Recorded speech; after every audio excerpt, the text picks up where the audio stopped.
filial habían concluido con la trilogía formada por el Anuncio, el Padre Nuestro y las Bienaventuranzas, que terminaron de salir de prensa hacia fines del 2004.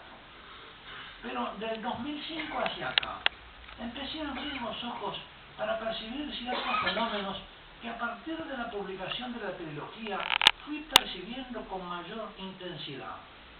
El libro que presento hoy nace del proceso que comenzó entonces, hace unos 5 años, y viene con cierto rezago a completar lo expuesto en la trilogía del Sermón de la Montaña, y es como una síntesis de esas 3 obras. Ciertos hechos a los que me voy a referir me fueron convenciendo de la necesidad de insistir sobre la doctrina revelada de la vida cristiana como vida filial, y consecuentemente en empeñarme y luchar por la explicitación del nombre del Padre. Explicitar al Padre. Un primer hecho fue que la trilogía sobre el Sermón de la Montaña no tuvo el eco que yo esperaba, ni concitó la atención entusiasta que me auguraba. Si los libros sobre los impedimentos al amor de Dios habían tenido una entusiasta recepción y se les había reconocido tanta utilidad, yo esperaba que la presentación positiva del camino del amor filial sería objeto de una entusiasta bienvenida. Y sin embargo no fue tan así. Y esto me dio un primer motivo de intriga y de reflexión. Vivir como el Hijo, vivir como hijos, orar como el Hijo y como hijos, era el horizonte espiritual cristiano que yo había aspirado a presentar con la trilogía sobre el Sermón de la Montaña, y que presentaba, me parecía a mí muy oportuna para la nueva evangelización, porque era presentar el mensaje evangélico. Pero numerosos ambientes eclesiales parecían no conmoverse en la práctica ante esta sabiduría revelada por el Hijo acerca del Padre, y que me resultaba tan necesario responder como la esencia de la reevangelización. No entendía, y me divertía por entenderlo, el porqué de esa cierta indolencia en la recepción que me hacía llegar un mensaje de déjà vu para una enseñanza que a mí personalmente me deslumbraba con un brillo de lo nunca antes visto ni entendido con tanta claridad.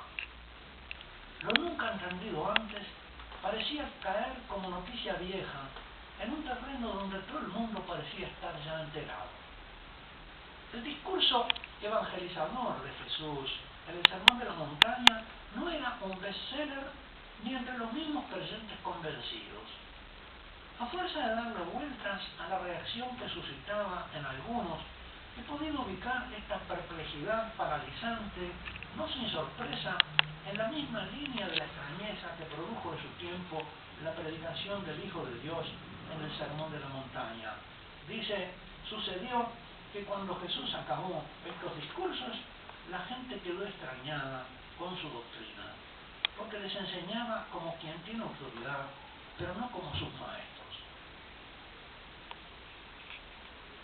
Lo que le pasó a Jesús con el Sermón de la Montaña pasará siempre, en todo tiempo y lugar, me dije.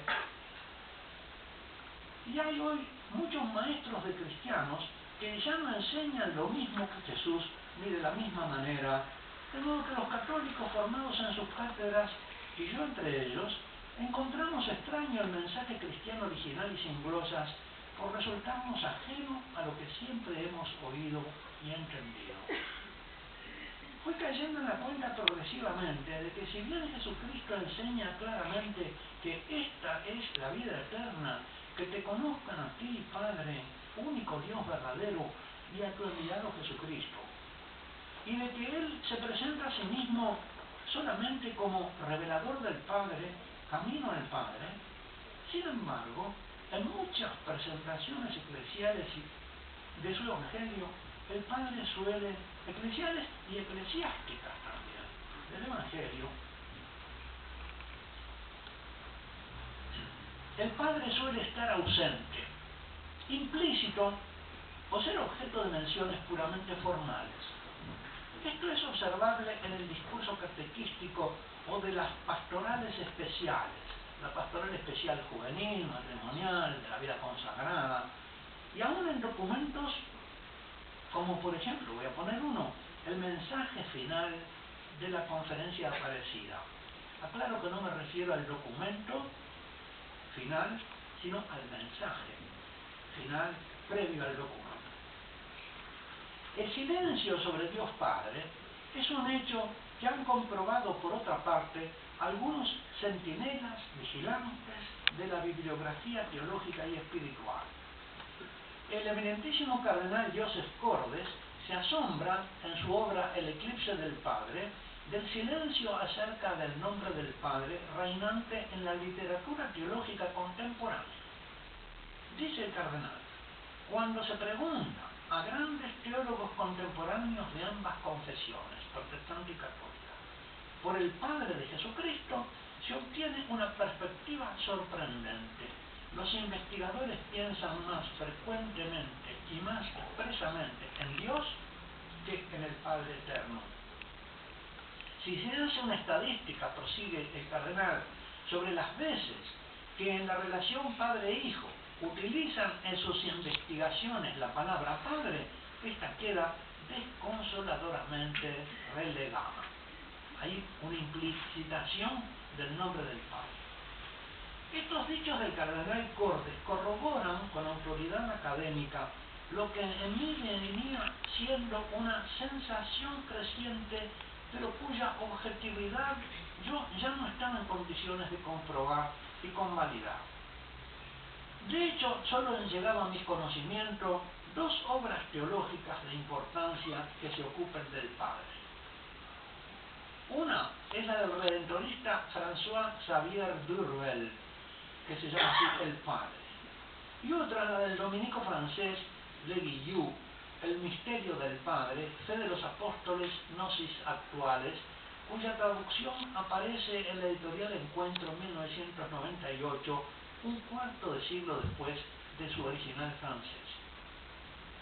Según el teólogo dominico Le Guillou, que percibía el silenciamiento del Padre ya en la década de los 70, las corrientes gnósticas modernas y modernistas, infiltradas en los ambientes católicos en forma de secularismo y de sentido común modernista, han dado lugar a lo que él llama jesuanismo, una actitud religiosa de corte gnóstico que, son sus palabras, sitúa a Cristo no con el Padre, sino en lugar del Padre. De ese modo, se ve diseñar vagamente una especie de cristicismo o de jesucismo, dejando en silencio generalmente el nombre del Padre, que trata de hacerse pasar por el verdadero cristianismo, pero no lo es.